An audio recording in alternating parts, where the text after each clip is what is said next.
हाँ लगा है इसका। अच्छा दूसरा पेन के है पीछे। चलिए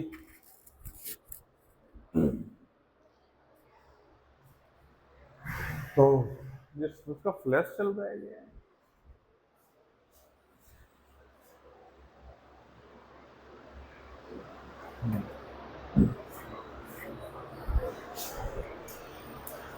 तनु दीदी आप तो कल आए नहीं थे तो बता दिया जाता है कि कल क्या पढ़ाया हमने।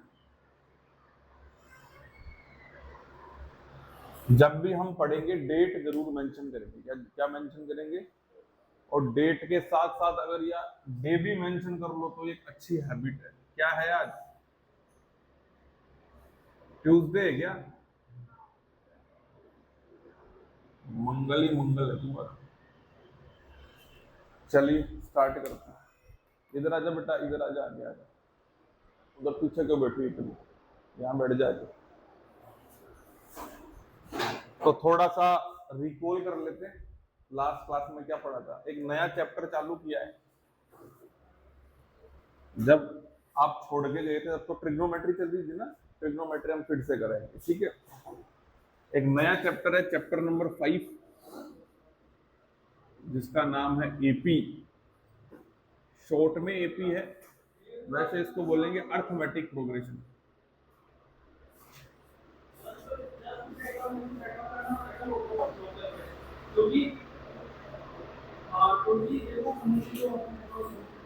अर्थमेटिक प्रोग्रेशन हिंदी में इसको कहते हैं समांतर श्रेणी। समांतर श्रेणी। कल हमने इसके बेसिक्स के बारे में बात की थी, थोड़ा फास्ट फास्ट रिकॉल कर लेते हैं। एपी क्या होता है? एपी होता है भैया list of numbers, series of numbers. List होती है बेटा, लिस्ट होती है ना। जैसे घर में हम कोई सामान लाते हैं तो पहले उसकी लिस्ट बना लेते हैं। चाय, चीनी, अदरक, पपीता, गोभी, ऐसे बना लेते हैं ना। तो ये क्या है? लिस्ट ऑफ नंबर है भैया, लिस्ट ऑफ नंबर्स। अच्छा कौन से नंबर्स हैं इसमें? कौन से नंबर्स आएंगे? अब लिस्ट है तो जरूरी थोड़ी सबको ही भर ले।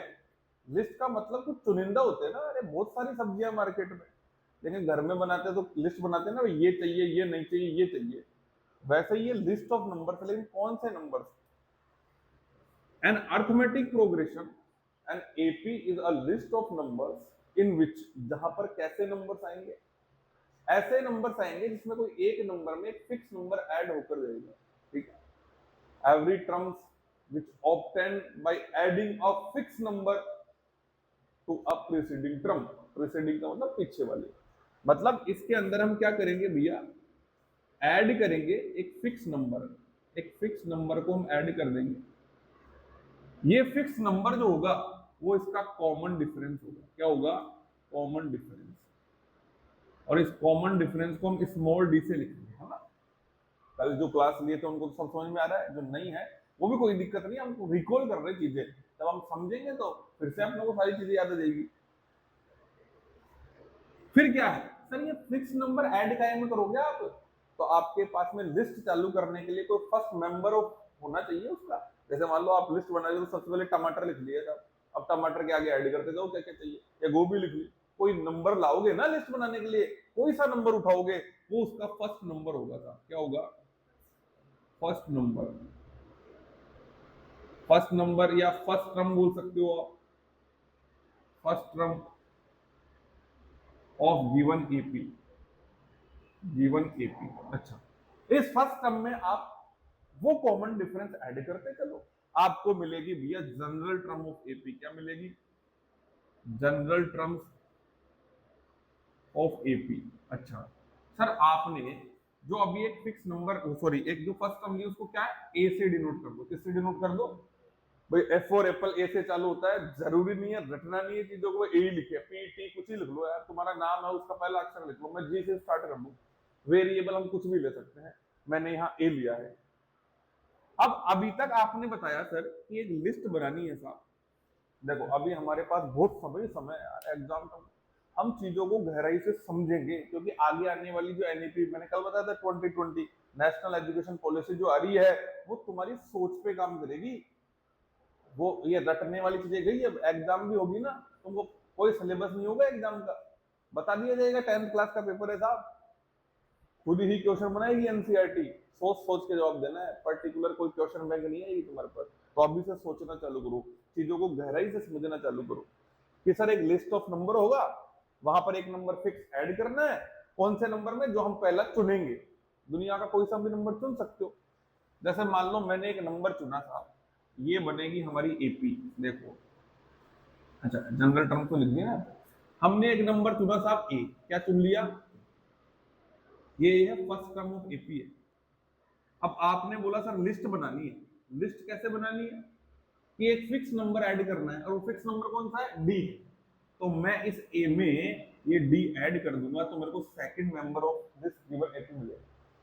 मतलब ये इसका सेकंड मेंबर है, ये सेकंड टर्म बोल रहे हैं। फिर ये मेरे पास a प्लस बी है, इसमें मैं एक और नंबर ऐड कर दूंगा, क्योंकि मेरे को तो फिक्स नंबर ऐड करना है। अच्छा ये बन गया मेरे पास में a प्लस में 2d, ये इसकी थर्ड टर्म हो गई। फिर मैं इसी नंबर में फिर से क्या ऐड कर दूंगा, फिर से मैं तो फिक्स नंबर ऐड करना है, तो फिर मेरे पास नेक्स्ट टर्म क्या बन जाएगी, a plus 3d, and so on, ऐसे चलते रहेगी चलते रहेगी। आगे क्या बात समझ में, यानी कि सर आपने कोई एक नंबर लिया, दुनिया का कोई सा भी नंबर ले लिया, उसमें आप एक फिक्स नंबर को हर बार ऐड करते चल दो। आपने इसका एक बेसिक एग्जांपल्स में दिखाता हूं भैया। आपके घरों में आपने सीढ़ियां देखी है क्या, अरे सीढ़ी देखी है क्या आपने अपने घरों में, लकड़ी वाली सीढ़ी होती है, ये भी सीढ़ियां ही है, एक लकड़ी वाली सीढ़ी होती है जो टेक्नीशियन ऊपर खंबे पे चढ़ जाता है, देखी होगी बहुत। आपने नोटिस किया कि इन दोनों के बीच का जो एक गैप होता है वो इक्वल होता है, क्या होता है, तो टपा टप वो चढ़ जाता है। कभी देखा तुमने ऐसी सीढ़ी देखी क्या कभी कि एक तो यहाँ है दूसरी यहाँ पर, दो ही है, एक पे चढ़ेगा देख रहे यार इतनी ऊपर कैसे जाऊं, ऐसे देखी सीढ़ी नहीं देखी ना। सीढ़ी जो होती है स्टेयर्स जिसको बोलते हैं, उसके अंदर ये वाला गैप इक्वल होता है, तो इक्वल गैप को हम एक फिक्स नंबर मान सकते हैं, कितना एक फिक्स नंबर के बारे में। अब वो पीछे जो सीढ़ियां देखो, आप गौर से देखो उनको, उनकी बताओ जो डिफरेंस है दोनों को इक्वल दिख रहा है क्या, ऐसा थोड़ा ना कि एक सीढ़ी तो इतनी है दूसरी सीढ़ी बड़ी सारी बना दी। ये चौके देखो इधर, ये जिस बेंच पे आप बैठे हो सारी बेंचों को एक बार देखो, इक्वल लेंथ और इक्वल ब्रीथ की है ये, इनमें ऐसा नहीं दिख रहा कि सर मैं तो इस पे बैठूंगा ये तो बड़ी है, किसी पे बैठ जाओ यार सेम चीजें हैं। मतलब जब चीजों में इक्वलिटी आती है और जब हम उनकी लिस्ट बनाते हैं, तो वो लिस्ट ऑफ मेंबर्स जो होते हैं वो एपी के होते हैं, किसके होते हैं। अच्छा ये इसका डेली रूटीन का एक एग्जांपल है, जो सीढ़ियां होती है वो एपी के प्रिंसिपल पर काम करती है, ठीक है, एपी उनके पीछे की कोडिंग होती है। अच्छा सर ये इसकी फर्स्ट टर्म है, तो इसको हमने कह दिया ए1, क्या कह दिया, मैंने कल तुम्हारे क्लास में बताया था कि यदि किसी भी नंबर के ऊपर कोई नंबर लिखा हुआ है उसकी पावर होती है, अगर कोई भी नंबर के आगे कोई नंबर लिखा हुआ उसका मल्टीपल होता है, और अगर किसी भी नंबर के चरणों में पड़ा कोई नंबर होता है वो उसकी रैंक होती है, क्या होती है, रैंक। जैसे ये 1 रैंक है, ये सेकंड रैंक है, वो उसकी थर्ड रैंक है। आरोही इधर दिमाग लगा बेटा, बंद कर दें इनको, हाँ तेरे ही काम की है, इनके कोई काम की नहीं, इनको एग्जाम दे, तेरे तो दूसरे साल काम में आएगा, तेरे ज्यादा काम की है। और जब मैं पढ़ाऊंगा क्लास 9th के अंदर चीजें तब भी आएगी, तो तेरा बेस बन जाएगा वहां पर। तो ये इसकी रैंक है, रैंक का मतलब ये पहला आदमी है साहब इस एपी का। दूसरा इसको कहेंगे A2, क्या कहेंगे, A2। इसको क्या कहेंगे, A3, क्या कहेंगे, A3। और इसको कहेंगे A4, क्या कहेंगे। ऐसे ही चलते चलते चलते, मान लो बहुत सारे नंबर्स हैं, इनफाइनाइट नंबर्स होते हैं, काउंटिंग तो इनफाइनाइट होती है। तो सर लास्ट में कौन सा नंबर है, हमने बोला कोई मान लो 100 नंबर है, अब हमें यहां से तो पता नहीं कौन सा नंबर है, तो हम बोल देंगे एन नंबर है, एन नंबर मतलब कोई सा भी नंबर है साहब। तो यहां पर आते आते हमें एन मिलेगा, क्या मिलेगा, एन। भाई ये फर्स्ट है, ये सेकंड है, ये थर्ड है, ये फोर्थ है, तो एन का मान लो 100 होगा, एन की वैल्यू अगर 100 नंबर पे होगी तो हम इसको बोल सकते हैं कि ये A100 है, क्या है ये, A100। तो अभी के लिए इसको एन मान लेते हैं। अब ये इसका हो गया फर्स्ट टर्म, ये इसका सेकंड टर्म, तो ये हो गई इसकी nth टर्म, क्या हो गई इसकी nth टर्म। अगर n का मान 100 है तो ये हो जाएगा 100 टर्म, कौन सी हो गई।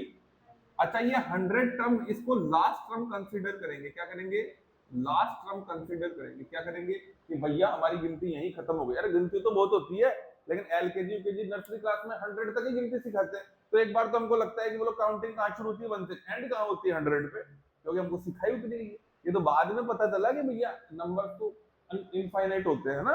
अब सुनो मेरी बात, अब हमारा मेन टारगेट इस nth टर्म को ढूंढना है कि भैया ये सारे तो सब हमको पता है, लास्ट नंबर पे लिस्ट किसका बनाए, वही हमारा क्या है, मेन टास्क है। अब सुनो, जब हम इन चीजों को पढ़ रहे होते हैं तो हम एक चीज नोटिस करते हैं। कल मैंने बताया था आपको कि किसी चीज को जब आप बार बार नोटिस करते हो, बार बार ऑब्जर्व करते हो, तो उससे रिलेटेड हमारी एक थिंकिंग एबिलिटी डेवलप हो जाती है। जैसे मान लो मैं रोज तुम्हारी कक्षा 4 बजे ले रहा हूँ, 4 बजे रवि जी सर आते हैं, फिर मैं आता हूँ। तो तुम जब भी क्लास में बैठोगे और जैसे रवि जी नहीं दिख रहे और मैं ही दिख रहा हूँ तुमको, तो तनु इसको बोलेगी टेंशन क्यों ले रहा है, डर मत, अभी तो रवि जी सर ही लेंगे पहले क्लास, चाहे मैं, इसको पता नहीं आज कौन क्लास लेगा, क्योंकि इसकी थिंकिंग एबिलिटी है कि 4 बजे तो रवि जी आते हैं। अब दिखे ना दिखे डजंट मैटर, लेकिन वो थिंकिंग क्या बन गई, क्या बन गई कि रवि जी सर की क्लास पहले होगी। क्यों होगी, क्योंकि ये नोटिस करते आ रही काफी दिनों से कि हर 4 बजे जैसे पहली क्लास होती है, साइंस की क्लास होती है, रवि जी सर आते हैं।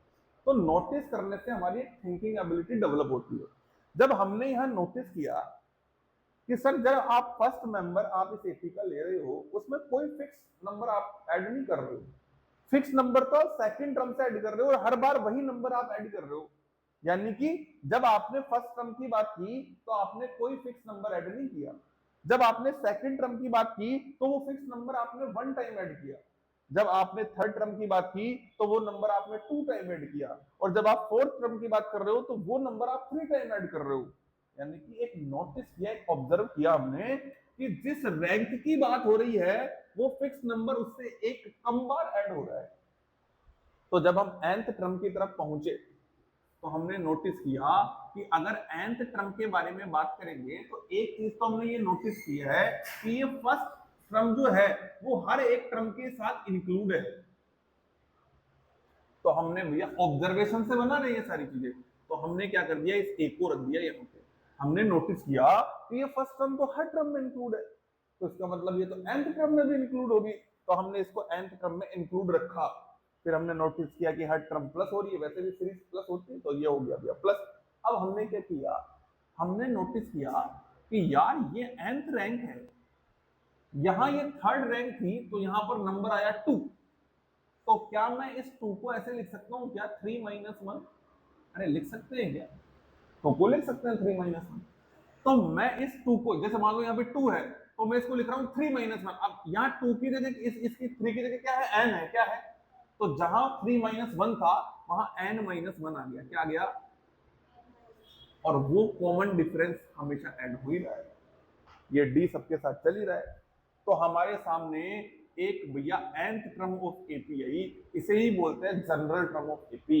अगर आपसे कोई पूछे कि what is the general term of AP, general का मैंने तुम्हें एग्जांपल दिया था ना कि सामान्य, हर इंसान कैसा दिखता है, अरे मेल हो फीमेल हो, नाक यही है सबके, कान यही है, तो ये जनरल स्ट्रक्चर है ह्यूमन बॉडी का। वैसे ही ये एक जनरल टर्म है। यहाँ एन, अब एन क्या बीमारी है, देखो सारी चीजें अब मैं खोल के बता दूंगा। इस ए एन को, इस कंबाइंड ए एन को तो हम बोलेंगे भैया last term of AP, last term of AP, last term of AP. अच्छा, इसको nth टर्म भी बोल सकते हो आप, nth टर्म, ठीक है। सर इस ए एन में ये खाली एन क्या है, तो ये बेटा ये जो खाली एन है ये है काउंटिंग, काउंटिंग। और काउंटिंग कहां से स्टार्ट होती है, 1 2 3 एंड सो ऑन, इंफिनिटी तक चलती है। एन मतलब नंबर, नंबर मतलब काउंटिंग, और काउंटिंग 0 से स्टार्ट है। हम ऐसी कोई लिस्ट नहीं बनाएंगे जिसमें कोई मेंबर नहीं है। मैं ऐसी क्लास की लिस्ट बनाऊंगा क्या जिसमें कोई बच्चा नहीं है, फिर पर जिसके लूंगा, अरे कम से कम एक बच्चा तो होना चाहिए, इसलिए एन कभी 0 नहीं होता है।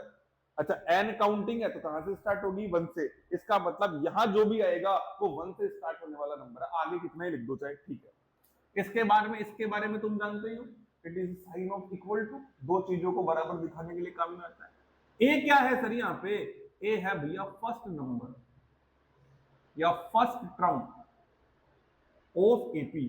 आप जिस भी चीज की लिस्ट बना रहे हो, खाने की बना रहे हो, कपड़ों की बना रहे हो, मेहमानों की बना रहे हो, डजंट मैटर, जिस चीज की बना रहे हो, लिस्ट में सबसे पहला नाम जिसका लिख दिया वही फर्स्ट मेंबर है साहब, क्या है, फर्स्ट मेंबर। जैसे भैया आपने अभी क्लास में सबसे पहले अंकित आया, तो अंकित हो गया भैया first term of given AP, आ गई बात में, ठीक है। इसके आगे इसके बारे में बताने की आवश्यकता है क्या? It is the sign of addition. किसी भी चीज को ऐड करने के लिए साइन यूज में लेते हो। ये चीजें तुम जानते हो, मैं बता क्यों रहा हूं? मैं इसलिए बता रहा हूं कि अब थोड़ा सा तुम्हारा पर्सपेक्टिव बदलो पढ़ाई का। अब तक जो पढ़ते आ रहे थे ना, अब हर छोटी छोटी चीज पर दोबारा से दिमाग लगाओ। मेरे पास ये मार्कर है, मैं पढ़ाने के लिए यूज कर रहा हूँ। यही मार्कर अगर भैया किसी आर्किटेक्चर को दे देंगे तो वो साइन लगाने के लिए काम में ले लेगा, यहां से यहां तक। ये मार्कर अलग अलग लोगों द्वारा अलग अलग काम में लिया जा सकता है। अब तुम दिमाग लगाओ कि यार यहाँ प्लस है तो क्या काम आ रहा है। किसी मंदिर में जा रहे हो और बड़ा सारा प्लस लग रहा है भाई साहब, तो तुम बोलोगे अरे ये तो चर्च है ना। क्रिश्चियन लोगों को बड़ा सारा प्लस लगा, तो इसका मतलब ये थोड़ा है कि उन्होंने दोनों को जोड़ रखा है, मंदिर को और उसको आकाश को जोड़ रखा है। वहां प्लस का एक अलग साइन है, आगे बात समझना। और कहीं प्लस देखोगे तो अलग साइन है। अब हमें इन चीजों को देखने के बाद में यह सोचना नहीं है कि यार इसका मतलब तो आइडिया, हमको हमारे दिमाग की परतें खोलनी है। अरे यार मैथ्स में आ रहा है तो प्लस है, वहां देखा था एक बार, वहां भी देखा था ऐसा साइन, एक बार वहां भी देखा था।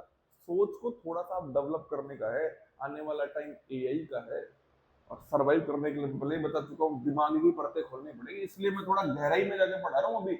बाकी जब एग्जाम टाइम आएगा तो मैं गेयर चेंज कर लूंगा। अभी अपने पास फुल टाइम है चीजों को गहराई से समझने का। अच्छा, इस साइन को हम जानते हैं ब्रैकेट्स होते हैं। ब्रैकेट्स तीन तरीके के होते हैं, इधर देखो। एक होता है स्मॉल ब्रैकेट। स्मॉल ब्रैकेट का मीनिंग होता है कि इसमें आने वाले मैथमेटिकल फंक्शंस को सबसे पहले सॉल्व किया जाए। स्मॉल है ना, अरे घर में है, हम कोई भी बाहर से कोई चीजें लेके आते हैं, हम सबसे पहले दादाजी को देते हैं। हम ढूंढते हैं छोटा बच्चा कौन है। कहीं भी कोई बड़ा फंक्शन भी करते हैं, कोई शुभारंभ भी करते हैं, तो हम सोचते हैं यार घर के छोटे सदस्यों से चालू करे काम। छोटे का मतलब आसान, और आसान चीजों को सबसे पहले सोल्व करना बहुत इजी होता है, कैलकुलेशन को फास्ट तरीके से एक शुरुआत देने के लिए। इसके बाद में आता है मिडिल ब्रैकेट। इसके फंक्शन को इसके बाद वाले फंक्शन, मतलब इसका जो फंक्शन है वो सबसे पहले सोल्व होगा, इसका इसके बाद होगा, जस्ट नेक्स्ट टाइप यही है। इसके बाद में आता है भैया लार्ज ब्रैकेट, और लार्ज ब्रैकेट का फंक्शन सबसे लास्ट में सोल्व होता है। अच्छा, स्मॉल ब्रैकेट में भी जैसे मान लो बहुत सारे फंक्शंस लिखे हुए, जैसे इसमें ये फंक्शन लिखा हुआ है 3 + 2 + 4, लेकिन इन दोनों पे बार लगा हुआ है, तो पहले ये वाला सोल्व होगा, बार वाला। बार का मतलब इसको थोड़ा सा स्पेशल फील करवाया जा रहा है, और भाई तू स्मॉल ब्रैकेट है लेकिन तू स्पेशल है, तो ये है। ये कैलकुलेशन होता है, एक नियम होता है वी बोर्ड बास का, वो मैंने बताया तुमको, है ना। अब हम वापस से इसमें आते हैं। अच्छा, एन क्या है मैं बता ही चुका हूं, N is a counting, counting is a natural number. Minus के बारे में तुम्हें पता ही है, दो चीजों को सब्ट्रैक्ट करने के लिए। वन का मतलब क्या है? वन यहाँ पर एक फिक्स कांस्टेंट है। जब मैं पॉलिनोमियल वाला चैप्टर बनाऊंगा तब बताऊंगा वेरिएबल कांस्टेंट। वैसे तुम जानते हो वन यहाँ पर नंबर है, ये इस फॉर्मूले में फिक्स नंबर है, इसकी जगह कोई नहीं ले सकता साहब, ये अपनी जगह पहले ही लेके बैठा है। बाकी सारी चीजें बदल सकती है, इधर उधर कुछ भी अपने मन से कुछ भी रखो आप, वन की जगह आप कुछ नहीं रखते, वन एक फिक्स नंबर है। इसके बाद में ये डी क्या है? तो डी यहाँ है भैया वही फिक्स नंबर जो हम शुरू में लेके चले थे, और इस फिक्स नंबर को ही हम कॉमन डिफरेंस बोलते हैं। क्या बोलते हैं? Common difference. आप इसको कॉमन डिफरेंस बोल दो या आप इसको अपना फिक्स नंबर बोल दो, एक ही बात। अच्छा सर, ये फिक्स नंबर की क्या कहानी है? क्या कोई दो नंबर के बीच में डिफरेंस जीरो हो सकता है क्या? हो सकता है क्या? अरे बिल्कुल हो सकता है यार। मैंने लिस्ट बनाई साहब, मैं ना समझ व्यक्ति हूँ, मुझे मार्केट से टमाटर लाने भैया, मैंने लिस्ट बनाई टमाटर, दूसरी भी लिख दिया टमाटर, तीसरी भी टमाटर, हर बार लिख सकता हूँ, कोई दिक्कत है। जैसे मान लो मैंने क्रिकेट मैच खेलना चाहा भैया, मैं 10 पारियां खेला, 10 इनिंग्स है, पहली इनिंग में 10 रन बनाए, दूसरी में भी 10 बनाए, तीसरी में भी 10 बनाए, चौथी में, इट इज पॉसिबल, हो सकता है। अरे मैं बस में बैठ रहा हूँ साहब, मुझे रोज यहाँ मुरलीपुरा आना होता है, टैक्सी का किराया 10 रुपए, कल जाते बदल थोड़ा जाएगा, फिर आऊंगा 10 रुपए दूंगा, फिर आऊंगा 10 रुपए दूंगा, फिर आऊंगा 10 रुपए दूंगा। जैसे तुम्हारी मंथली फीस जो भी है, मान लो एक्स अमाउंट फीस है, तो इस महीने में ज्यादा इस महीने में कम थोड़ा लूंगा। तो बताओ इन दोनों के बीच का डिफरेंस क्या है? जीरो है। तो भैया ये कॉमन डिफरेंस आपका जीरो हो सकता है। कोई दिक्कत नहीं है। अच्छा, अब ये कॉमन डिफरेंस एनी कोई भी नंबर भी हो सकता है, नंबर मतलब काउंटिंग, पॉजिटिव नंबर हो सकता है, यानी कि ये आपका कोई भी पॉजिटिव नंबर भी हो सकता है साहब। जैसे मान लो मैंने एक टेबल बनानी चाहिए 2 4 6 8, तो बताओ इन दोनों के बीच का डिफरेंस भी 2 है, इन दोनों के बीच का डिफरेंस भी 2 है, इन दोनों के बीच का डिफरेंस भी 2 है, लेकिन 2 है क्या, पॉजिटिव नंबर है ना, तो 0 हो सकता है, बिल्कुल हो सकता है, पॉजिटिव नंबर हो सकता है, बिल्कुल हो सकता है साहब। अच्छा, और देखो, जैसे मान लो मैंने तुम्हें कहा कि भैया कोई 10 रुपए की चीज है, लेकिन मैं तुमको है ना 2 रुपए डिस्काउंट दे दूंगा, तो भैया मैंने तुमको 8 रुपए में ही दे दी। अब कोई पड़ोसी आया कि यार कल वो कोई 8 रुपए वाली चीज, मेरे को तो 10 वाली नहीं चाहिए, मेरे को तो 8 वाली चाहिए, लेकिन इसको 2% का डिस्काउंट दे, तो मेरे को भी 2% का डिस्काउंट दे, तो इसने फिर 2 रुपए माइनस कर दिए। अब पास में और खड़ा था, यार मेरे को तो ये चीज तो नहीं चाहिए, मेरे को तो 6 रुपए वाली चीज चाहिए, लेकिन यही ऑफर मेरे को भी दे, तो बोला तेरे को भी दे देंगे, तो 6 रुपए वाली चीज उसने 4 रुपए में दे दी। इस बार क्या हुआ कि जब हमने 8 - 10 किया तो रिजल्ट कितना आया, और जब 6 - 8 किया तो क्या आया, और जब 4 - 6 किया तो क्या, तो हमारी जो प्रॉपर्टी थी, हमारा जो रूल था कि सर एक फिक्स नंबर होना चाहिए, तो फिक्स ही तो है ही, इसका मतलब आपका ये नेगेटिव नंबर भी हो सकता है। क्या हो सकता है, बस यही होता है, इंटीजर हो सकता है। कुल मिला के आपका ये जो डी होता है ना, ये जो डी होता है वो आपका इंटीजर है। क्या है, इंटीजर।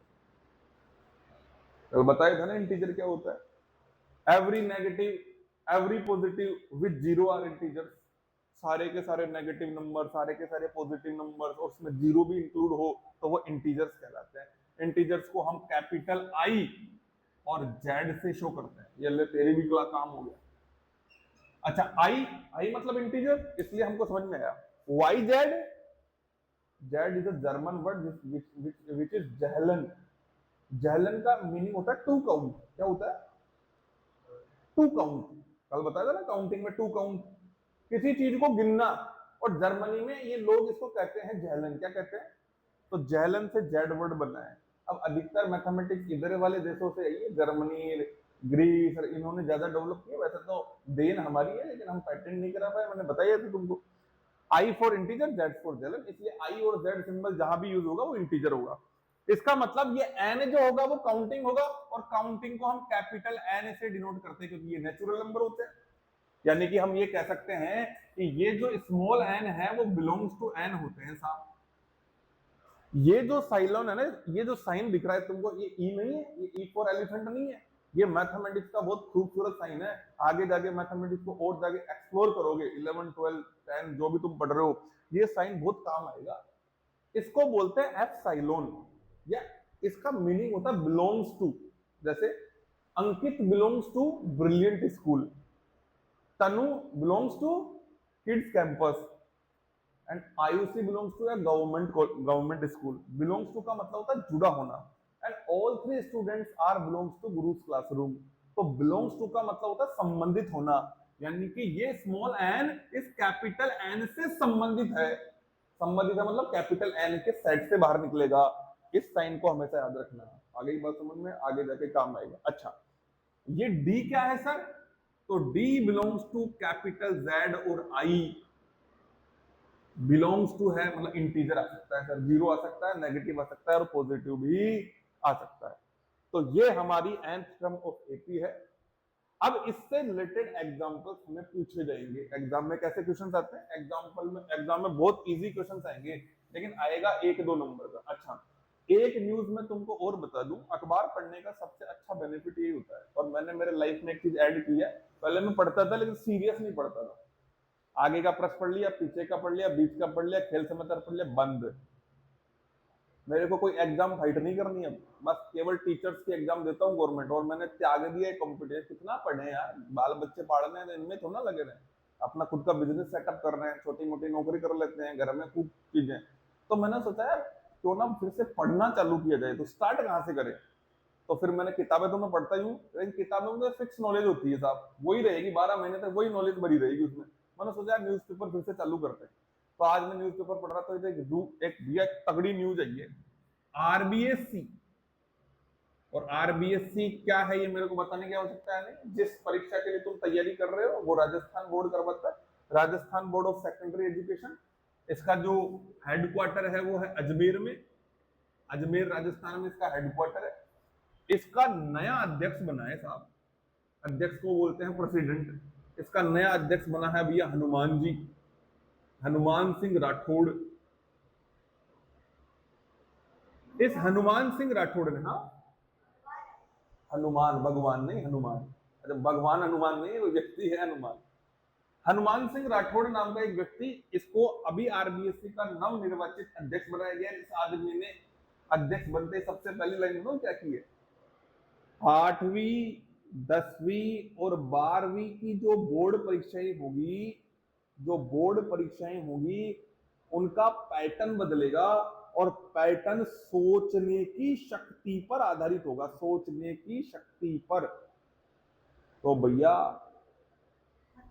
सोचने की शक्ति पर मतलब ऐसे क्वेश्चन जैसे ये सीबीएसई में आते थे ना आपके क्या केस बेस्ड स्टडी क्वेश्चन, जैसे तन्नू दीदी भैया मंडी में टमाटर खरीदने गई, वहां पर हर बार टमाटर की बोली इस तरीके से लग रही थी, 2 रुपए, 15-20 मिनट में 4 रुपए, 15-20 मिनट में 6 रुपए, 15-20 मिनट में 8 रुपए, क्योंकि डिमांड बढ़ रही थी। मंडी में जाने वाले लोग ज्यादातर टमाटर ही खरीद रहे थे, टमाटर की आवक बहुत कम थी तो भैया उसकी रेट बढ़ रही थी। तन्नू ने वहां नोटिस किया कि हर मिनट में बढ़ने वाली जो बोली है उसमें डिफरेंस इक्वल है, इसका मतलब ये तो एपी है। तो भैया 15 से 20 मिनट बाद में तन्नू ने अनुमान लगाया कि हर 5 मिनट में बोली अगर 2 रुपए बढ़ रही है तो इतने घंटे के बाद में बोली 120 रुपए हो जाएगी। ये केस बेस्ड स्टडी क्वेश्चन, इसमें सोचा ना इसने। इस हनुमान सिंह राठौड़ ने ये वाली न्यूज डाल दी, भैया अगर किसी के घर में दैनिक भास्कर आता है तो जाके पढ़ लेना आज, और नहीं है तो मैं ग्रुप में कटिंग डाल दूंगा अभी। तो भैया अपने मैं इसीलिए तो मैं चेंज हो गया। मेरे को पता है, मैं देखो 1 साल पहले जिस बैच को जैसे पढ़ा रहा था ना वैसे तुमको भी पढ़ा सकता हूँ। ऐसा तो है नहीं कि तुम उनसे मेरे को ज्यादा फीस दे रहे हो, लेकिन मेरे को क्या धोखा नहीं है ना आता मेरे को, ना तो मेरे को ना रवि जी को। हम जो आज की नॉलेज है ना वो शेयर करते हैं ताकि तुम उन बच्चों से आगे निकल जाओ। मैं पहले गारंटी से कह रहा हूँ कि इस राजस्थान बोर्ड के अंदर 10 लाख 20 लाख 50 लाख जितने भी बच्चे बैठेंगे उससे 10 कदम तुम आगे हो। आ गई बात समझ में? क्योंकि जो टीचर्स उनको पढ़ा रहे हैं वो डायरेक्ट पढ़ा रहे हैं, और जो टीचर्स तुमको पढ़ा रहे हैं वो पढ़ के पढ़ा रहे हैं। आज भी मेरी आदत है, इस क्लास में आता हूँ ना तो पढ़ के आता हूँ पहले, चाहे मेरे को कितनी नॉलेज हो, पहले पढ़ता हूँ कि आज नई तरीके से कैसे पढ़ा सकूं। देखो कल जो चीजें बताई थी उससे डिफरेंट है ना, सारी चीजें वही है, बताने का तरीका अलग है। हमको ऐसे ही हमारे विभाग को मल्टी लेयर टास्किंग बनाना है, हर चीज में एक्सपर्ट बनाना है, कोई टिकेंगे नहीं भैया। अच्छा ये न्यूज तुम्हारे काम के, सोचने की शक्ति, मतलब केस बेस्ड स्टडी क्वेश्चंस आएंगे इस बार, मैं पूरी तैयारी कराऊंगा, डोंट वरी। अब इधर देखो, अच्छा हम एक एग्जांपल समझ रहे थे, एग्जाम में क्वेश्चंस कैसे आएंगे? क्वेश्चन ऐसे आएगा बेटा, मान लो 2 आ गया, 4 आ गया, 6 आ गया, 8 आ गया। पहले तो दुनिया की जितनी भी काउंटिंग है वो एपी होती है, जितने भी ओड नंबर्स होते हैं काउंटिंग होती है, जितने भी इवन नंबर्स होते हैं काउंटिंग होते हैं, और जितनी भी टेबल्स होती है वो सारी एपी होती है। क्या होती है? देखो नेचुरल नंबर एपी होता है, इंटीजर्स भी एपी होते हैं, और इवन नंबर्स भी एपी होते हैं, और ओड नंबर्स भी एपी होते हैं, और जितनी भी आपकी टेबल्स होती है वो सारी क्या होती है बेटा? एपी होती है। क्या होती है? तो अगर आपसे कोई पूछ ले कि भैया क्या नेचुरल नंबर एपी होते हैं क्या? बिल्कुल होते हैं साहब। कोई तुमसे पूछे इवन ओड एपी होते हैं? बोला होते हैं साहब। कोई तुमसे पूछे टेबल, बस चेक करने की जरूरत नहीं कि हम चेक करेंगे, डायरेक्ट आप बता सकते हो कि सर एपी होते हैं। अच्छा अब देखो एपी है ना जो 2 तरीके की होती है। हमको पता है कि साहब 2 की टेबल 2 से स्टार्ट होती है और टेबल 20 पे जाके एंड हो जाती है। हम आगे भी इसको बढ़ा सकते हैं, कोई दिक्कत नहीं है, लेकिन टेबल हमको 2 से 20 तक सिखाई जाती है। 1 जा से लेकर 10 जा पर हमारी टेबल खत्म हो जाती है। एक ऐसी लिस्ट ऑफ नंबर जिसमें हमको पहले से ही पता होता है कि कितनी चीजें लिखनी है। जैसे अगर मैं तुमको ये कहूं कि दुनिया के भैया सबसे बेहतरीन क्रिकेटरों के नाम लिखो, तुम 1-2 लिख दोगे यार, फिर देखो यार बेहतरीन तो बहुत सारे तुम लिख नहीं पाओगे। लेकिन मैं तुमसे ये कहूं कि अपने घर के सदस्यों के नाम लिखो, तो दादाजी से सालों जाओगे, दीदी पर आके रुक जाएगी। तो ऐसा ही है, मतलब कुछ लिस्ट ऐसे होती है जिनको आप कंप्लीट कभी नहीं कर सकते। मैं तुमसे ये कहूं कि भैया इस दुनिया में जितने तारे उनकी लिस्ट बनाओ रे, तो बन गई तुमसे लिस्ट। नहीं मैं तुमसे बोलूं काउंटिंग की लिस्ट बनाओ, बढ़ गई तुमसे लिस्ट, तुम्हारी 7 पूछते निकल जाएगी, काउंटिंग की लिस्ट नहीं बनेगी। यानी कि कुछ लिस्टें ऐसी होती है जिनको आप कंप्लीट, तो ऐसे लिस्ट को, ऐसी एपी को हम बोलेंगे, देखो देखो रे इधर देखो, एपी क्या होता है, लिस्ट होती है नंबर्स की। अगर उसके अंदर टर्म्स क्या होते हैं भैया, नॉन काउंटेबल हो, मतलब काउंट नहीं कर सकते, कितने हैं भैया, चलते जा रही है चलते जा रही है, तो उसको बोलेंगे, देखो जैसे इसको बोलेंगे इनफाइनाइट टर्म्स, इनफाइनाइट टर्म्स। अगर इनफाइनाइट टर्म्स है तो उसको हम बोलेंगे इनफाइनाइट एपी। क्या बोलेंगे, इनफाइनाइट एपी, है ना। ऐसी एपी जिसके अंदर आप लिस्ट की काउंटिंग ही नहीं कर पाए हो, कितने नंबर्स आएंगे, उसमें इनफाइनाइट टर्म्स हो गई, और इनफाइनाइट टर्म्स वाली एपी को बोलेंगे इनफाइनाइट एपी। क्या बोलेंगे, अच्छा, एक ऐसी एपी जो कहां से शुरू हो रही कहां एंड हो रही हो, जैसे हमारे फैमिली मेंबर, तो भैया उसको हम बोलेंगे फाइनाइट टर्म। क्या बोलेंगे, फाइनाइट टर्म्स। और फाइनाइट टर्म से बनेगी फाइनाइट एपी। क्या बनेगी, फाइनाइट एपी। मतलब एक तो होती है निश्चित श्रेणी जिसके अंदर निश्चित क्रम होगा, और एक होगा अनिश्चित पद, मतलब पता ही नहीं कितने आ रहे हैं। अब इस टेबल में देखो, ये 2 से स्टार्ट हो रहा है, वो 20 पर एंड हो रहा है, तो इसको बोलेंगे, सबसे पहला प्रश्न तो यही पूछ सकता है कि ये कौन सी एपी है भाई साहब, तो बताओ इसमें पहला भी पद बताया, लास्ट वाले पद है, हमको पता है कितने हैं इसमें, 10 20 जितने भी है पता है, इसको बोलेंगे फाइनाइट एपी। क्या बोलेंगे, अगर वही ये टर्म इस तरीके से आ जाती, ये एपी इस तरीके से आ जाती भाई साहब, डैश डैश, अब हमको पता नहीं कौन सी लास्ट टर्म है, तो इसको बोल देते इनफाइनाइट एपी। क्या बोल देते, पहला प्रश्न ठीक है। दूसरे प्रश्न में आ जाओ। दूसरे प्रश्न में हमसे ये पूछ सकता है कि इसकी फर्स्ट टर्म क्या है, तो हम बता देंगे भाई साहब इसकी फर्स्ट टर्म तो 2 है साहब। क्या है, फर्स्ट टर्म इसकी भी बता सकते हैं और इसकी भी बता सकते हैं, फाइनाइट इनफाइनाइट दोनों की हम फर्स्ट टर्म बता सकते हैं, ठीक है। तीसरा प्रश्न हमसे ये पूछा जा सकता है कि इसका वो फिक्स नंबर जो इसमें ऐड हुआ है, मतलब कॉमन डिफरेंस क्या है, तो फाइनाइट हो चाहे इनफाइनाइट हो, हम दोनों का कॉमन डिफरेंस बता सकते हैं, और वो मैं तुमको बताया था कल, उसका फॉर्मूला होता है difference between two consistent term, दो क्रमागत पदों का अंतर क्या होता है। जैसे मान लो रहे, अगर मैं 2 में 2 जोड़कर 4 ला रहा हूं, तो इस 4 में -2 करके फिर से 2 पर भी तो पहुंच सकता हूं, तो जो नंबर आपने ऐड किया है वही उसका कॉमन डिफरेंस होता है, वही इसका क्या होता है, इसका जो फॉर्मूला होता है वो difference between two consistent terms होता है। यानी कि मैं ए का फॉर्मूला, इस डी का फॉर्मूला ऐसे लिख सकता हूं, A2 - A1 भी लिख सकता हूं, और इसका लिख सकता हूं A100 - A99।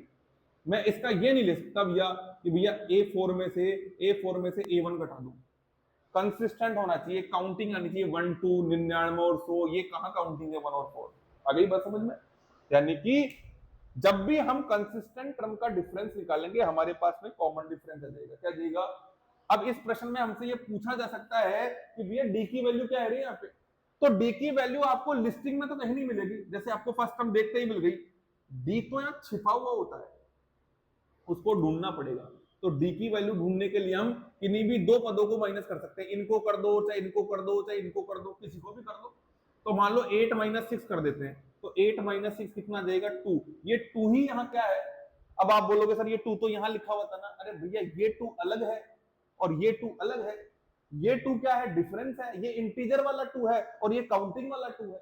आगे क्या बात समझ में, ठीक है। इसके बाद में और क्या क्या पूछा जा सकता है, हमसे एन पूछा जा सकता है कि इसकी लास्ट टर्म क्या है, तो फाइनाइट एपी की तो लास्ट टर्म हमको लिस्टिंग से मिल जाएगी, जो लास्ट टर्म है यहां दिख रहा है साफ साफ, लास्ट में कौन है लास्ट में, तो हमने लिख दिया।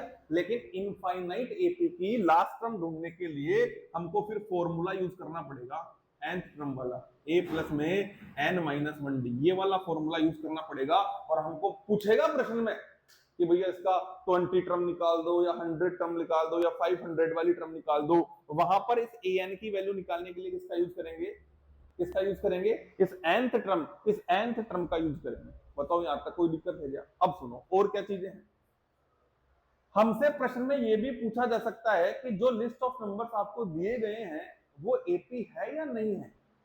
अब किसी भी लिस्ट ऑफ नंबर्स को एपी होने का सबसे बड़ा वो खजाना है उसका, मतलब जो सबसे बड़ा उसका फॉर्मूला है वो यह है कि उसमें एक फिक्स नंबर ऐड होना चाहिए। फिक्स नंबर क्या होना चाहिए, ऐड। तो मान लो मेरे को इस तरीके की एक लिस्ट ऑफ नंबर्स मिले साहब, एंड सो ऑन। अब मेरे से प्रश्न ये पूछा जा रहा है कि बताइए कि ये जो लिस्ट ऑफ नंबर्स है क्या ये एपी है क्या, तो मैंने सोचा अगर ये एपी होगा तो हर एक नंबर आगे वाले नंबर में कुछ नया नंबर जोड़ने पर आया होगा और वो नया नंबर हमेशा फिक्स रहा होगा।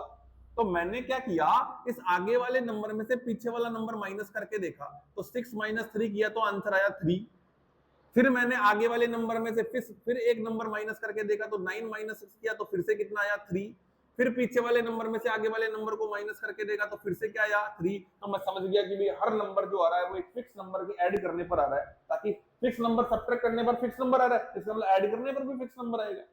ये फिक्स नंबर जो है इसको कॉमन डिफरेंस कहते हैं। और जब कॉमन डिफरेंस इक्वल होता है, क्या होता है, कल मैंने आपको डेफिनेशन बताई थी, an arithmetic progression is a number series where every succeeding terms have only common difference. Common have का मतलब होता है रखना, क्या रखेगा, सेम कॉमन डिफरेंस रखेगा। तो बताओ यहाँ सेम आ रहा है क्या, देखो रे भैया, इसका हमने एक रूल बना दिया कि सर जब भी a2 - a1 करेंगे और a3 - a2 करेंगे और a4 में a3 करेंगे एंड सो ऑन, तब ये सारी चीजें सेम होनी चाहिए। क्या होनी चाहिए, तब तो भैया एपी है, अदरवाइज वो एपी।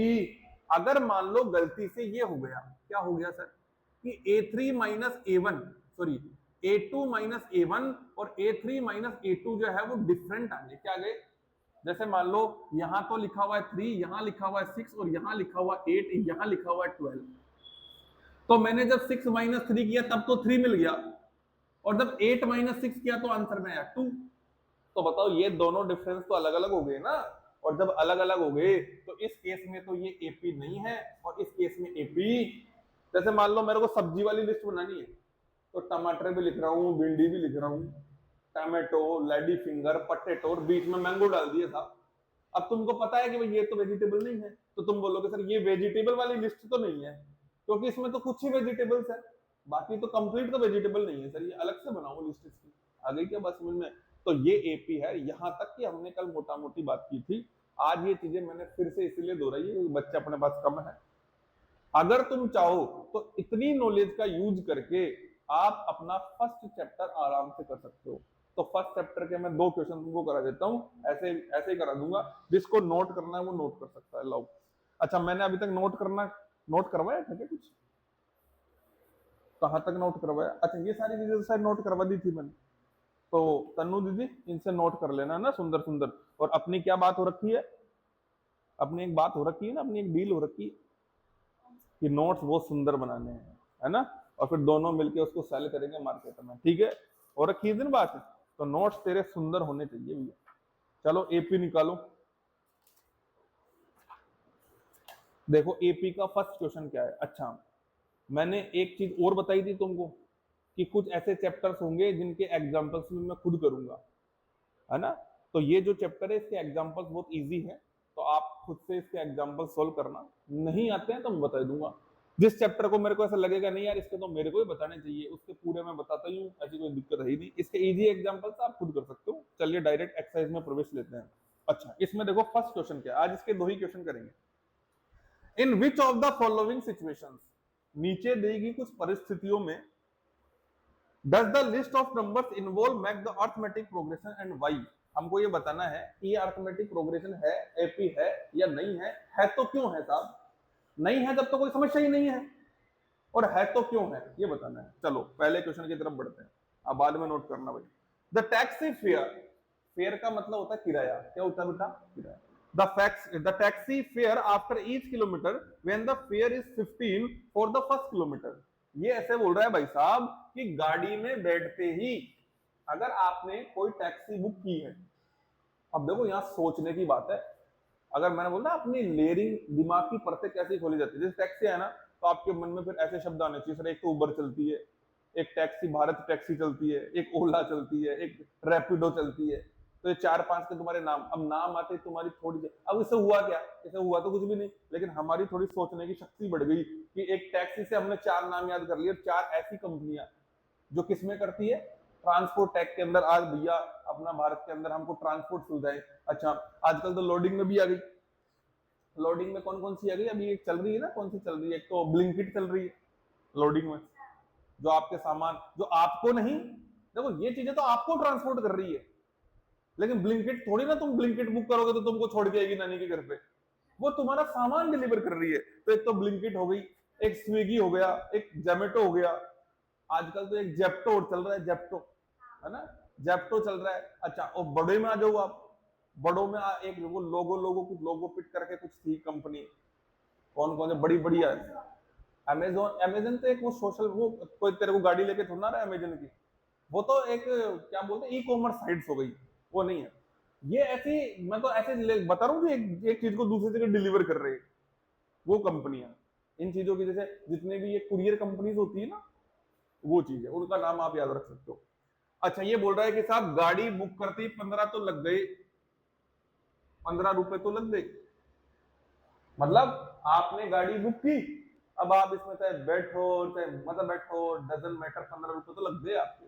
उसके बाद में क्या बोल रहा है, फॉर द फर्स्ट किलोमीटर, कि 1 किलोमीटर तक तो ये ड्राइवर ऐसे बोल रहा है कि भैया आपने मेरी गाड़ी बुक की है, अब गाड़ी बुक की है तो आप बैठोगे, तो बैठोगे तो भाई साहब मैं आपको 1 किलोमीटर छोड़ने के लिए ही पाबंद हूँ।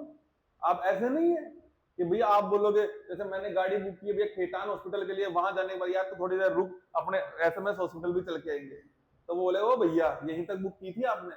तो फर्स्ट किलोमीटर के लिए उसने बोला कि भैया मैं 15 रुपए लूंगा। फिर क्या बोल रहा है, and the ₹8 for the each additional kilometre. उसने बोला कि भैया आप 1 किलोमीटर तो कोई दिक्कत नहीं, 1 किलोमीटर तो 15 रुपए लगेंगे, अगर आप इसके आगे जाओगे तो आपको 8 रुपए देने पड़ेंगे हर किलोमीटर के हिसाब से।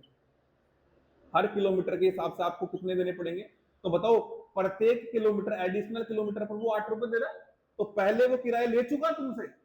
अब 15 और 8 कितना हो गया, 15 में 10 ऐड करो 25, 2 कम कर दो 23, फिर से उसमें 8 ऐड करोगे कितना देगा 31, कितना देगा, यानी कि हर बार वो 8 रुपए तो ले रहा है।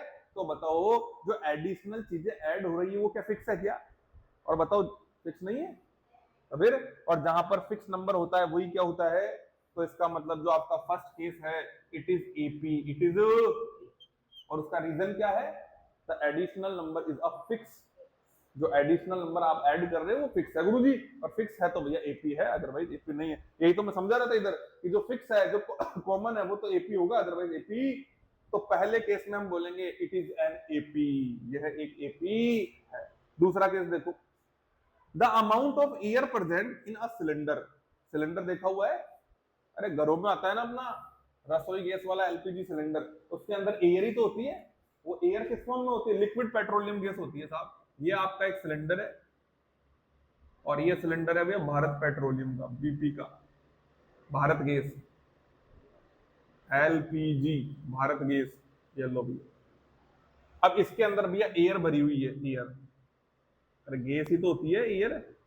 अब इसमें ये प्रश्न का किया गया कि present in cylinder well vacuum pump removes, vacuum जानते हो क्या होता है, ये अपना ये लगा हुआ ना एग्जॉस्ट फैन, ये क्या कर रहा है, इधर की गैस को बाहर ही तो फेंक रहा है। वैक्यूम का मतलब होता है चीजों को बाहर निकालना, और वहां पर एकदम एकदम बिना गैस कर देना, एकदम बिल्कुल रिमूव कर देना हर चीज को। तो ये वैक्यूम पंप से क्या कर रहा है, रिमूव का मतलब क्या होता है, हटा देना, 1/4 of the air remaining in the cylinder eight A time. अब सुनो, इधर देख तन्नू दीदी, मान लेते हैं कि इसमें भैया 8 किलो गैस है, कितनी गैस है, अब एक वैक्यूम पंप लाए था और इसका 1/4 बाहर निकाल दिया, पहले इसमें गैस कितनी थी, अब इसका 1/4 निकाल दिया, 1/4 का मतलब 1/4 से मल्टीप्लाई, तो बताओ 4 1 जा 4 और 4 2 जा, यानी कि अब इसमें गैस कितनी बची भैया, 2 किलो। फिर से इसका 1/4 बाहर निकाल दिया, इसका 1/4 बाहर निकाल दिया, तो निकाल दो भैया, 2 1 जा 2 और 2 2 जा, यानी अब इसमें कितनी गैस बची, आधा किलो गैस बची, कितनी बची। अब सुनो भैया, अगर ये लिस्ट ऑफ नंबर्स एपी है, तो बताओ बीच का कॉमन डिफरेंस क्या आना चाहिए, सेम आना चाहिए ना। बताओ 2 और 8 का डिफरेंस कितना आ गया, बताओ आधा किलो का और 2 किलो का डिफरेंस 6 आ सकता है क्या, इन दोनों का डिफरेंस तो 1.5 किलो होगा। अरे भैया 2 - 8 करेंगे तो कितना आएगा, 6 kg आएगा, वो आए माइनस में, कोई दिक्कत नहीं है। इसका डिफरेंस 6 आया, बताओ आधा किलो का और 2 किलो का डिफरेंस कितना आएगा, अरे 2 किलो दूध में से आधा किलो दूध पी गए तो 1.5 किलो तो बचा, तो यहाँ डिफरेंस कितना आ गया, 1 1/2। तो बताओ ये दोनों चीजें सेम है क्या, सेम है, नहीं है ना, तो यहाँ पर कॉमन डिफरेंस फिक्स कहाँ हुआ, नहीं हुआ, नहीं हुआ, तो इट इज नॉट एन, यानी कि ये जो गिवन सिचुएशन है वो एक एपी। अच्छा आगे बढ़ते हैं, the cost of digging a well, well का मतलब होता है साहब कुआ, और डिगिंग का मतलब होता है खोदना। अच्छा एक कुआ खोदा जा रहा है साहब, अच्छा कुआ भी कैसा होता है भैया, सिलेंड्रिकल शेप में होता है, आगे जब मैं पढ़ाऊंगा जब मजा आएंगे तुमको, जब 3D पढ़ेंगे ना हम, ये होता है साहब कुआ, ऐसा ऐसा कुआ होता है, ऐसा ही होता है कि अरे देखो चीजों को ना फन लेके पढ़ो ना, अपन को कौन सी जल्दी है। ऐसे एक कुआ होता है, इसमें पानी भरा है साहब, अब इसको खोदना है। खोदना है तो भैया मजदूर लगेगा। अरे खोदने के लिए तुम खोदोगे क्या? तुम भी खोद रहे हो तो मजदूरी हो।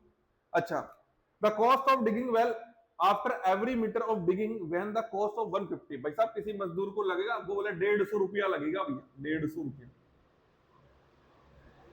सुना है तुमने डायलॉग? वो तुमने मूवी देखी कि हेरा फेरी, किसी ने देखी है? फिर बोलता 150 रुपया लगेगा, वही 150 है। ठीक है भैया, फिर बोल रहा है फर्स्ट मीटर, 1 मीटर के ही 150 रुपए लूंगा, क्योंकि भैया शुरू शुरू में खोदने में ज्यादा समस्या ही आती है। अरे पहली बार खोदते ना किसी गड्ढे को बहुत जोर आता है, खोदने के बाद कोई जोर नहीं आता, फिर तो मिट्टी गीली हो जाती है अंदर से। बोले 150 रुपए लूंगा 1 मीटर तक, तो उसके बाद में हर इसमें हर सब्सक्वेंट मीटर पर मैं क्या लूंगा, सब्सक्वेंट मीटर का मतलब आगे खोदने वाले मीटर पर मैं भैया 50 रुपए लूंगा। क्या लूंगा? तो पहले पे लिए उसने 150, फिर आगे 50 ऐड करते ही कितने हो गए, फिर ऐड करते ही कितने हो गए, फिर ऐड करते ही कितने हो गए। तो बताओ यहाँ पर जो कॉमन डिफरेंस चल रहा है वो इक्वल चल रहा है क्या? तो ये भी सिचुएशन जो है वो क्या है बेटा, एपी है। अब सुनो नेक्स्ट क्वेश्चन ब्याज का है, ब्याज का। ब्याज जानते हो? अगर ब्याज नहीं जानते तो दुनिया में तुम कुछ नहीं जानते। इंटरेस्ट है, इस दुनिया में हर आदमी इंटरेस्ट के लिए काम कर रहा है। मैं भी तुमको पढ़ा रहा हूं तो कोई ना कोई इंटरेस्ट होगा मेरा, तुम भी यहाँ पढ़ रहे हो तो कोई ना कोई स्वार्थ इंटरेस्ट होगा तुम्हारा। विदाउट इंटरेस्ट कुछ भी नहीं है। अच्छा, ऐसा इंटरेस्ट जो कभी नहीं बदल रहा वो कम मुनाफा देगा, और ऐसा इंटरेस्ट जो बार बार बदल रहा है वो ज्यादा मुनाफा देगा। जैसे मेरा एक ही रुचि है साहब क्रिकेट खेलने की, तो भैया फुटबॉल में जो जो चीजें मिलने वाली थी वो मेरे को जिंदगी में कभी नहीं मिलेगी। क्या पता फुटबॉल में उससे ज्यादा सुख हो। हमारे यहाँ आईपीएल की ट्रॉफी होती है, टीम को मिलती है 15 करोड़ रुपए। उधर फीफा का वर्ल्ड कप होता है, उधर एक मैन ऑफ द मैच वाले को मिलते हैं 15 करोड़ रुपए। इधर तो पूरा सामान ही 15 करोड़ का है, उधर एक मैच के एक खिलाड़ी 15 करोड़ ले गया। तो सोचो उधर कितना मजा है। वही चीज मैं इधर बता रहा हूं।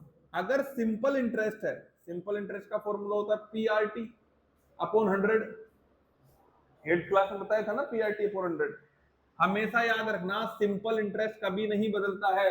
अगर आज मैं भैया तन्नू दीदी से 1 लाख रुपए लूं, तन्नू दीदी बोले गुरुजी आप तो मेरे सर हो, आप तो बहुत अच्छे से जानती हो, आप एक काम करो, आप तो फिक्स अमाउंट दे देना अपने को, 1 लाख रुपए का 2,000 रुपए महीना दे देना, और ये कभी नहीं बदलेगा, 50 साल तक मेरे पैसे को रखो आप, मैं 2,000 रुपए महीने दे देना। तो हर बार मैं इसको कितना दे रहा हूँ, इसको कोई आपत्ति?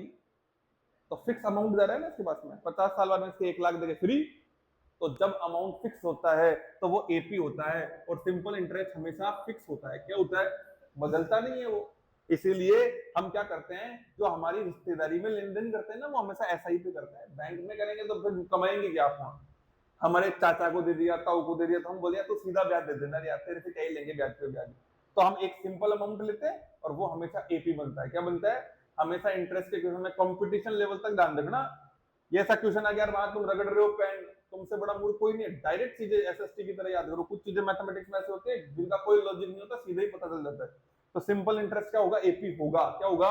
लेकिन वही कंपाउंड इंटरेस्ट सीआई, अरे सीआई में मान लो आज मैंने किसी को 100 रुपए दिए भैया। अच्छा, फर्स्ट ईयर का, पहले बात तो सिंपल इंटरेस्ट तो हमेशा ईयरली काउंट होता है। क्या होता है? इसमें कोई महीने का लोचा नहीं है। एक बार इससे पैसा ले लिया ना और सिंपल इंटरेस्ट पे ले लिया तो भैया फिर ये आएगी ना, तो फिर 12 महीने बाद ही आएगी। इससे पहले पैसे देने के लिए मैं कोई बाध्य नहीं हूं, और बाध्य हूं अगर ये बोलेगी नहीं सर मेरे को तो 1 महीने बाद ही पैसा चाहिए, तो भैया एक 12 साल पूरे 12 महीने का इंटरेस्ट जोड़ूंगा, उसमें 12 का डिवाइड करूंगा। जैसे मान लो 1200 रुपए का इंटरेस्ट बनता था, लेकिन ये 1 महीने बाद ही आएगी, तो मैं 100 रुपए दूंगा इसको, वो 1200 के टुकड़े करके दूंगा। 100 रुपए ले जा, तेरा लाख रुपए ले जा, 100 रुपए ले जा। ईयरली ही काउंट होता है। जबकि कंपाउंड इंटरेस्ट आप क्वार्टरली, हाफ ईयरली और ईयरली पूरा काउंट कर सकते हो। मतलब आप मंथली भी कर सकते हो, इसमें कोई दिक्कत नहीं। लेकिन जब आप फर्स्ट फर्स्ट सीआई और फर्स्ट, इन दोनों में क्या रिलेशन होता है कि ये दोनों इक्वल होते हैं फर्स्ट ईयर के लिए, कोई बड़ा चेंजेस नहीं होता है। अगर मैं आज किसी से 100 रुपए लेके जा रहा हूँ कंपाउंड इंटरेस्ट को, 1 साल बाद में आ गया तो भी 2 रुपए दूंगा, और सिंपल इंटरेस्ट पे ले गया तो भी 2 रुपए दूंगा। लेकिन सीआई और एसआई में सबसे बड़ा अंतर क्या होता है कि अब जब नेक्स्ट ईयर में बोलेगा कि नहीं भाई साहब यार आप ही रखो पैसे, तो कोई दिक्कत नहीं अगले साल दे देना, तो अगले साल में सिंपल इंटरेस्ट में तो 2 रुपए ही दूंगा। लेकिन कंपाउंड इंटरेस्ट में फिर मैं 102 रुपए का ब्याज दूंगा उसको। तो इस 2 रुपए का मान लो 0.1 पैसा ही ब्याज हुआ, तो मैं अगले साल उसको ब्याज दूंगा 0.1, मतलब 2 रुपए के साथ में 1 पैसा और दूंगा, ले भाई। तो यहाँ पर ब्याज चेंज हो गया ना। अरे जब ब्याज पे ब्याज लगेगा तो अमाउंट बढ़ गया, पहले वाला ब्याज प्रिंसिपल में ऐड हो गया, तो भैया आपका मैन अमाउंट बढ़ गया, और मैन अमाउंट बढ़ गया तो ब्याज भी बढ़ गया, हर साल बाद में फिर से वो बढ़ गया तो फिर ब्याज बढ़ गया। तो इसलिए कंपाउंड इंटरेस्ट कभी भी एपी नहीं होता। अब प्रश्न आपका क्या है, इसमें पूछा गया है the amount of money in the account of every year of 10,000 is deposit at the compound interest. अब छोड़ दो क्वेश्चन को, आगे पढ़ो ही मत, कंपाउंड आ गया ना, एपी नहीं है साहब, एपी हम बोलेंगे it is not an AP. तो सारे क्वेश्चन बता दिए, इसमें पहला, तीसरा और चौथा केस तो एपी है, और इसमें सेकंड केस जो है वो एपी नहीं है। इसके अच्छा सॉरी, इसमें फर्स्ट और थर्ड केस तो एपी है, और सेकंड और फोर्थ केस एपी नहीं, दो केस तो एपी के ना, दो नहीं है। अच्छा, क्वेश्चन नंबर 2 देखो कितना इजी है। क्वेश्चन 2 में हमको बोल रहा है कि फर्स्ट 4 टर्म्स ऑफ एपी, हमको भैया एपी की 4 टर्म्स बनानी है। कितनी बनानी है रे? 4 टर्म्स बनानी है, और वहां दे रखा है कि जो इसका फर्स्ट टर्म है ए है वो तो कितना है 10 है, और इसका जो कॉमन डिफरेंस है जो फिक्स नंबर है वो भी 10 है। अब ये बोल रहा है कि इस एपी के 4 टर्म्स और बना दो, तो बना देंगे भैया, हमको क्या दिक्कत है। फर्स्ट टर्म हम जानते हैं, बंदे ने दे रखा है।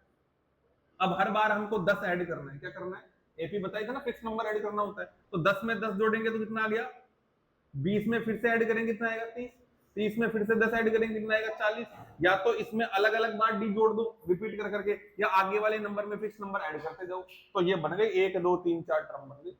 हर आगे आने वाले नंबर में ये फिक्स नंबर ऐड होता जाएगा और आपको एपी बनती जाएगी। अब ये नंबर आ गया ना, इसमें फिर से ऐड कर दो तो क्या बन जाएगा 50, इसमें फिर ऐड करोगे तो क्या बन जाएगा 60, ऐसे एपी बनती जाएगी। बताओ कोई दिक्कत है क्या?